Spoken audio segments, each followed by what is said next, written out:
Of the 9 constellations featured in the DLA Piper series, Marina Abramović's constellation appealed most to me for its few performance-based pieces and the social implications related to them. Abramović takes a passive role in her piece, Rhythm Zero, and allows her audience to do as they will to her for 6 hours with any of the 72 objects placed on the table. In this performance, she tests the limits and the relationship between performer and audience, and manages to strip away their polite and civilized restraint to make way for their buried masochistic desires.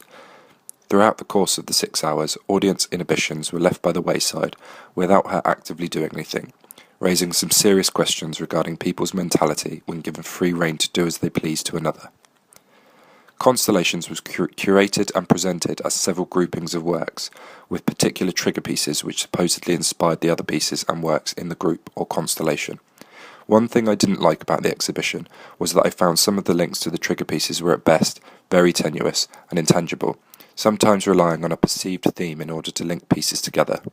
One such questionable theme supposedly featured throughout Abramović's constellation being feminism, which is written boldly among the other themes. However, when we consider Santiago Sierra's work, 160cm line tattooed on 4 people, in which 4 drug-addicted female prostitutes were paid in heroin in order to participate, raises questions how, if at all, this can be classed as feminism, casting the artist in a potentially negative light for exploiting the addiction of these women in order to make art.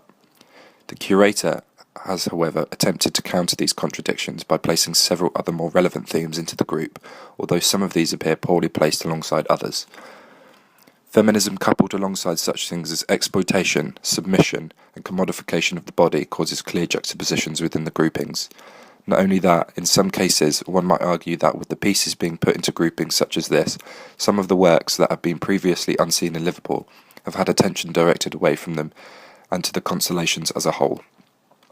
The groups can be a slight distraction from some intriguing works that haven't been on display in the city before.